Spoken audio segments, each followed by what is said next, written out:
नमस्ते मित्रांनो, मी डॉक्टर पांडुरंग सानप, आपला मित्र.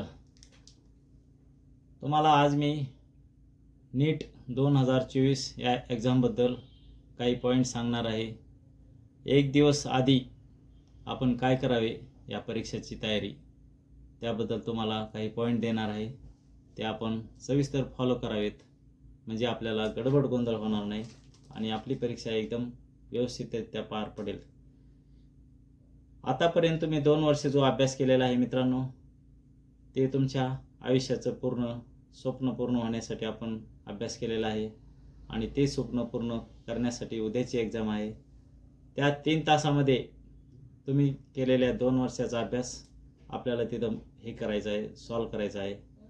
जे प्रश्न येतात ते आपण शांत चित्ताने सर्व प्रश्नपत्रिका पाहून व्यवस्थितपैकी सोडवले तर आपण 100% यशस्वी व्हाल. यामध्ये काही प्रॉब्लेम येणार नाही अशी मी आशा करतो. मित्रांनो, बरेचसे जण विचारतात की नीटच्या अगोदर काय करावे, एक दिवस अगोदर काय करावे, आणि या सर्वांचा मनामध्ये गडबड गोंधळ अजिबात न होऊन देता आपण काही पॉईंट्स मनामध्ये रिव्ह्यू करावेत. Things to do a day before NEET exam. तर मी तुम्हाला काही पॉईंट सांगणार आहे, ते आपण व्यवस्थितपैकी फॉलो करावेत. Point number 1, review notes. यामध्ये की कन्सेप्ट्स अँड फॉर्म्युले, जे आतापर्यंत आपण फॉर्म्युले पाहिलेले आहेत आणि जे काही कन्सेप्ट पाहिलेले आहेत तर ते आपण सॉल्व करावेत. Number 2 point, practice paper. 2 वर्षामध्ये तुम्ही जे प्रॅक्टिस पेपर केलेले आहेत, सॉल्व केलेले आहेत, ते प्रॅक्टिस पेपर पाहावेत आणि त्यामधून जे काही अडचणी आपल्याला आल्यात त्या क्विक एकदम सॉल्व करून घ्याव्यात.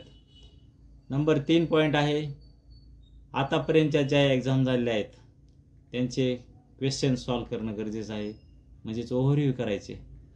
त्यामध्ये आपणाला थोडा बऱ्यापैकी कॉन्फिडन्स येऊन जातो की आपण हे करूयात. नंबर 4 पॉईंट आहे, इम्पॉर्टंट क्वेश्चन्स, की जे स्टार केलेले क्वेश्चन आहेत ते पाहणे. आतापर्यंत तुम्ही 2 वर्षात जे प्रश्नपत्रिका पाहिल्यात, उत्तरपत्रिका पाहिल्यात, काही तुमचे प्रश्न चुकले असतील, त्यामध्ये क्वेरी निघले असतील, त्याचे करेक्शन झाले असतील, तर ते इम्पॉर्टंट केलेले जे क्वेश्चन आहेत, जे स्टार केलेले, तर ते पाहावेत. नंबर 5 पॉईंट आहे, NCERTमध्ये जे हायलाईट केलेले पॉईंट आहेत ते पाहावेत, कारण या एक्झामला बऱ्यापैकी NCERTमधला स्टडी असतो, तर आपण ते व्यवस्थितपैकी पाहावेत. नंबर 6 पॉईंट आहे की अवॉइड लास्ट मिनिट क्रॅमिंग. आपण परीक्षेच्या जवळजवळ चाललेलो आहोत, त्यामुळे आपल्या मनामध्ये कुठल्याही प्रकारचा गडबड गोंधळ नाही पाहिजे आणि कुठल्याही प्रकारचं कन्फ्युजन नसले पाहिजे आणि स्ट्रेसफुल कंडिशन नाही राहिली पाहिजे, की जेणेकरून आपल्याला प्रश्नपत्रिका सोडताना एकदम व्यवस्थित राहिलो पाहिजेत. नंबर 7 पॉईंट आहे, ऑर्गनाइज युअर मटेरियल. यामध्ये तुम्हाला परीक्षेला काय घेऊन जायचं आहे. नंबर 1 आहे हॉल तिकीट आणि 2 नंबर आहे ID कार्ड. मित्रांनो, नंबर 8 पॉईंट आहे तो झोप. आपल्याला परीक्षेच्या आधीची जी रात्र आहे ती शांत झोप लागली पाहिजे. कमीत कमी 6 तास ते 7 तास झोप झाली पाहिजे. त्यामुळं तुम्ही एकदम स्ट्रेसफुल राहतात, एकदम रिलॅक्स, आणि दुसरी जी सकाळ आहे दुसऱ्या दिवशीची ती एकदम रिलॅक्स माइंड पाहिजे, जेणेकरून आपण एकदम बऱ्यापैकी प्रश्न आणि उत्तरं सॉल्व केलेले फक्त मनातल्या मनात रिमाइंड करून घेणे आणि उठल्यानंतर सकाळी ब्रेकफास्ट, हेल्दी ब्रेकफास्ट करायचा, जेणेकरून आपल्याला पोटाला त्रास नाही झाला पाहिजे आणि सर्दी खोकला येईन असे काही प्रकार करू नका. जास्त गार खाऊ नका की बाबा सर्दी पडसं असं होईल. नंबर 9 पॉईंट असा आहे की स्टे हायड्रेटेड.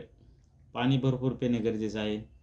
आपण काय करतो, पाणी पित नाही त्या दिवशी आणि डिहायड्रेशन होतं, ज्याच्यामुळे आपल्याला अशक्तपणा जाणवतो.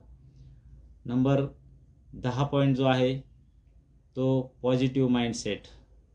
पॉझिटिव्ह राहणं फार गरजेचं आहे, की जेणेकरून आपलं मन पॉझिटिव्ह असेल तर तुम्ही 100% परीक्षेमध्ये यशस्वी होणार.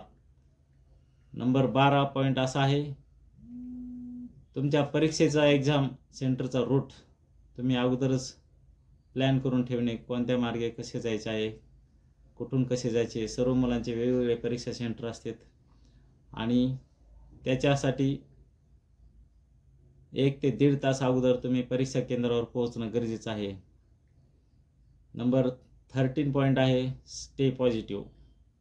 एकदम पॉझिटिव्ह आणि कॉन्फिडेन्शियल राहा. नंबर 14 पॉईंट आहे,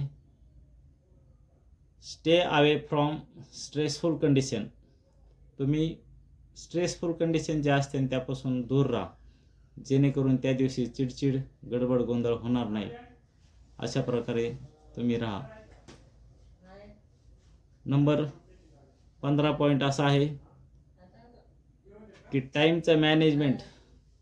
तुम्ही टाईम मॅनेजमेंट करा, की क्वेश्चन पेपर कसा सोडवायचा ह्या 3 तासामध्ये. यामध्ये कसे असते, 40% सोपे प्रश्न असतात, 40% मीडियम प्रश्न असतात आणि 20% थोडे हार्ड असतात. तर ते सर्व व्यवस्थित आपण पाहणं गरजेचं आहे. 18 नंबर पॉईंट जो आहे तो फोकस करायचा आपल्या एक्झामवर. Stay focus on your exam. तुम्ही तुमच्या परीक्षेवरती फोकस करा. बाकी कुठल्याही मनामध्ये शंका कुशंका आणू नका. आणि परीक्षा केंद्रावरती 1 ते 1.5 तास पहिले पोहोचल्यानंतर मनामध्ये काही आणू नका, कुणाला काही विचारू नका, काही करू नका, की ज्याच्यामुळं आपल्या मनात संभ्रम निर्माण होतील. आणि त्यानंतर तुम्ही परीक्षा सेंटरमध्ये गेल्यानंतर आत एक्झाम हॉलमध्ये निवांतपैकी तुमचा सीट नंबर पहा, कुठे आहे ते पहा. तेथे बसल्यानंतर इकडे तिकडे कुठं पाहायची गरज नाही. आपल्या मनावरती आणि स्वतःवरती विश्वास ठेवा आणि तुम्ही ही परीक्षा 100% यशस्वी करून द्याल, यात काही शंका नाही. Just believe yourself and best of luck your NEET exam 2024. Thank you.